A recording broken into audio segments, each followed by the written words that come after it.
രാഷ്ട്രീയ പ്രസ്ഥാനമാണ് Indian union മുസ്ലിം league. ഞങ്ങൾക്ക് രണ്ട് മുഖമില്ല, ഞങ്ങൾക്ക് രണ്ട് ശൈലിയുമില്ല, ഞങ്ങൾക്ക് ഒരു മുഖമേ ഉള്ളൂ, ഒരു ശൈലിയേ ഉള്ളൂ. അത് പാണക്കാട് സയ്യിദ് മുഹമ്മദ് അലി ശിഹാബ് തങ്ങൾ പ്രതിനിധാനം ചെയ്യുന്ന സത്യത്തിന്റെ വെളിച്ചത്തിന്റെ ശൈലിയാണ്. ആ ശൈലിയാണ് മുസ്ലിം ലീഗ് ഉയർത്തിപ്പിടിക്കുന്നത്. നിങ്ങൾ കമ്മ്യൂണിസ്റ്റ് പാർട്ടിയെ കുറിച്ചൊന്ന് പരിശോധിക്കൂ. കേരളക്കരയിൽ വർഗീയ കലാപങ്ങളെ കുറിച്ച് അന്വേഷിക്കാൻ നിയോഗിക്കപ്പെട്ട രണ്ട് കമ്മീഷനുകളെ കേരളത്തിൽ ഉണ്ടായിട്ടുള്ളൂ. ഒന്ന് 1970 തലശ്ശേരി കലാപത്തെ കുറിച്ച് പഠിക്കാൻ നിയോഗിച്ച ജസ്റ്റിസ് വിധേയത്തിൽ കമ്മീഷൻ. ആ വിധേയത്തിൽ കമ്മീഷൻ തലശ്ശേരി കലാപത്തെ കുറിച്ച് പഠിച്ചു. എന്നിട്ട് ഗവൺമെന്റ് റിപ്പോർട്ട് കൊടുത്തു. എന്താണ് വിധേയത്തിൽ കമ്മീഷൻ റിപ്പോർട്ടിൽ പറയുന്നത്? വിധേയത്തിൽ കമ്മീഷന്റെ റിപ്പോർട്ടിൽ പറഞ്ഞു, തലശ്ശേരിയിലെ ഈ കലാപത്തിന്റെ തുടക്കം CPM-ന്റെ ലോക്കൽ കമ്മിറ്റി ഓഫീസിന്റെ വരാന്തയിൽ നിന്ന് മുസ്ലിം പള്ളിക്കു നേരെ ഉണ്ടായ കല്ലേറിൽ നിന്നാണ്. CPM-ന്റെ ലോക്കൽ കമ്മിറ്റി ഓഫീസിന്റെ വരാന്തയിൽ നിന്ന് മുസ്ലിം പള്ളിക്കു നേരെ ഉണ്ടായ കല്ലേറിൽ നിന്നാണ്. ആ കലാപത്തിലാണ് സഖാവ് UK കുഞ്ഞിരാമൻ അടക്കമുള്ള ആളുകൾ കൊല്ലപ്പെട്ടത്. വിധേയത്തിൽ കമ്മീഷൻ പറഞ്ഞു, തലശ്ശേരി മേഖലയിൽ നിലനിന്നിരുന്ന ഹിന്ദു മുസ്ലിം സ്പർദ്ധ, ഇരു സമുദായങ്ങൾക്കിടയിൽ ഉണ്ടാക്കിയ അകൽച്ച, ആ അകൽച്ചയുടെ ഫലമായി അവിടെ കമ്മ്യൂണിസ്റ്റ് പാർട്ടിക്കായിരുന്നു ജനപിന്തുണ കൂടുതൽ. എന്നാൽ 70കളോടുകൂടി സപ്തകക്ഷി മുന്നണി രൂപം 70കളിൽ ഐക്യമുന്നണി രൂപം കൊണ്ടതോടുകൂടി ഹിന്ദു മുസ്ലിം സ്പർദ്ധ കുറയുകയും ഹിന്ദുക്കളുടെയും മുസ്ലിങ്ങളുടെയും മനസ്സുകൾ തമ്മിൽ അടുക്കുകയും ചെയ്തു. അതിന്റെ ഫലമായി ജനാധിപത്യ പ്രസ്ഥാനങ്ങൾക്ക് അവിടെ ജനപിന്തുണ വർദ്ധിച്ചു. ജനാധിപത്യ പ്രസ്ഥാനങ്ങൾക്ക് വർദ്ധിച്ച ഈ പിന്തുണ ഇല്ലാതാക്കണമെങ്കിൽ, കമ്മ്യൂണിസ്റ്റുകാർക്ക് നഷ്ടപ്പെട്ട ജനപിന്തുണ വീണ്ടെടുക്കണമെങ്കിൽ ഹിന്ദുവിന്റെയും മുസ്ലിമിന്റെയും മനസ്സുകൾ അകറ്റുകയേ നിർവാഹമുള്ളൂ എന്ന് കമ്മ്യൂണിസ്റ്റ് പാർട്ടി കണ്ടെത്തി. അതിനുവേണ്ടി ആസൂത്രണം ചെയ്തതാണ് തലശ്ശേരിയിലെ കലാപമെന്ന് സഖാവ് അച്യുതമേനോന്റെ മുന്നിൽ സമർപ്പിക്കപ്പെട്ട വിധേയത്തിൽ കമ്മീഷൻ റിപ്പോർട്ട് വളരെ വസ്തുനിഷ്ഠമായി ചൂണ്ടിക്കാണിക്കുന്നു.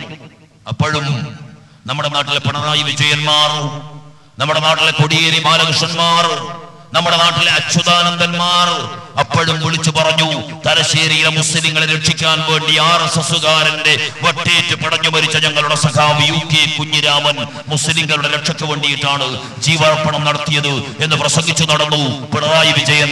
പക്ഷെ കമ്മീഷൻ പറയുന്നു, ഈ UK കുഞ്ഞിരാമൻ അടക്കമുള്ളവരാണ് പള്ളിക്കു നേരെ കല്ലെറിഞ്ഞത് എന്ന് വിധേയത്തിൽ കമ്മീഷൻ.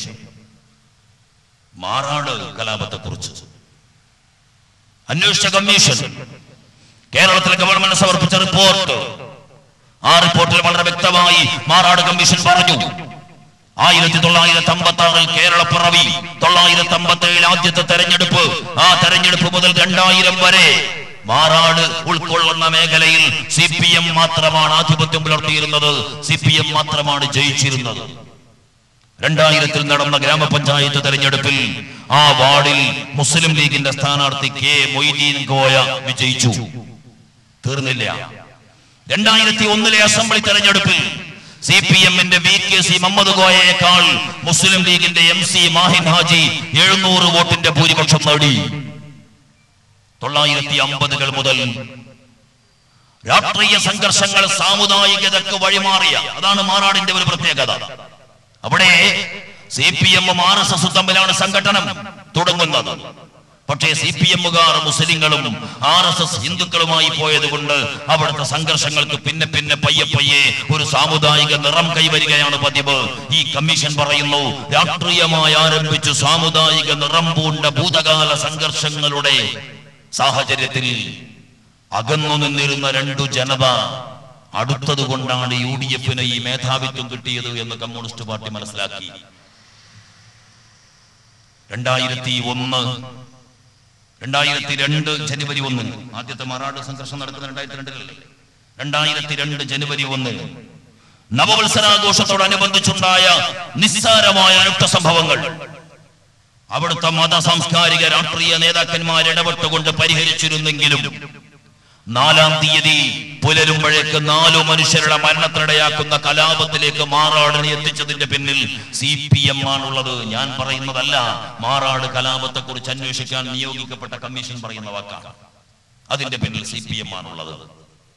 ആ 4 പേരുടെ മരണം കൊണ്ട് ആരംഭിച്ച കലാപം, അതിൽ 2 മുസ്ലിങ്ങളുടെ മയ്യത്ത് കബറടക്കാൻ കൊണ്ടുപോകുമ്പോഴാണ് സഖാവ് അബൂബക്കർ കൊല്ലപ്പെടുന്നത്. ആ അബൂബക്കറിന്റെ കൊലപാതകത്തോട് അദ്ദേഹത്തിന്റെ ബന്ധുക്കൾക്കുണ്ടായ പ്രതികാരമാണ് ചില സംഘടനകളുടെ സഹായത്തോടെ 9 പേരുടെ മരണത്തിനിടയാക്കുന്ന ഒരു ആക്രമണത്തിലേക്ക് നയിച്ചത് മാറാട് കമ്മീഷൻ. നിങ്ങൾ ആലോചിച്ചു നോക്കൂ എന്റെ പ്രിയപ്പെട്ട സഹോദരന്മാരെ, ഇത് ഏതെങ്കിലും ഒരു രാഷ്ട്രീയക്കാരന്റെ കുറ്റാരോപണമല്ല. ഇത് കമ്മ്യൂണിസ്റ്റ് പാർട്ടിയോട് എതിർപ്പുള്ള ഏതെങ്കിലും രാഷ്ട്രീയ പ്രസ്ഥാനം ഈ രാജ്യത്ത് കുറ്റമാരോപിക്കുന്നതല്ല.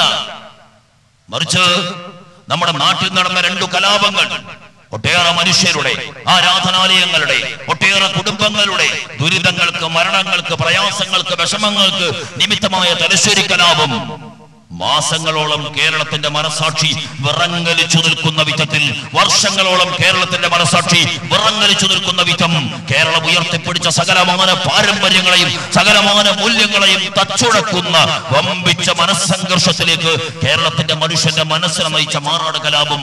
ഈ 2 കലാപങ്ങളും ഒരു രാഷ്ട്രീയ പാർട്ടി അവർക്കൊരിക്കൽ വോട്ട് കുറഞ്ഞു പോയത് കൊണ്ട് ആ കുറഞ്ഞുപോയ വോട്ടുകൾ വീണ്ടെടുക്കാൻ വേണ്ടി ആസൂത്രണം ചെയ്തതാണ് എന്ന് കേരളത്തിലെ ഗവൺമെന്റ് ചുമതലപ്പെടുത്തിയ ഒരു അന്വേഷണ കമ്മീഷൻ റിപ്പോർട്ട് സമർപ്പിക്കുമ്പോൾ ഈ രാഷ്ട്രീയ പാർട്ടിക്ക് ഈ കേരളത്തിന്റെ മണ്ണിൽ ഒരു രാഷ്ട്രീയ പാർട്ടിയായി പ്രവർത്തിക്കാൻ അവകാശമുണ്ടോ? അവർ പിരിച്ചുവിട്ടു പോകാൻ സമയമായില്ലേ എന്ന് ഈ രാജ്യത്തെ സ്നേഹിക്കുന്ന നല്ലവരായ മനുഷ്യന്മാർ ചിന്തിക്കാൻ സമയമായി എന്നാണ് ഞാൻ പറയുന്നത്. ഫസൽ കൊല്ലപ്പെട്ട ആ ദിവസം മുസ്ലിം യൂത്ത് ലീഗ് പറഞ്ഞു, തലശ്ശേരി മണ്ഡലം മുസ്ലിം യൂത്ത് ലീഗ് കമ്മിറ്റി പറഞ്ഞു, ഈ കൊലക്ക് പിന്നിൽ CPM ആണ്, ഈ കൊലക്ക് പിന്നിൽ RSS അല്ല.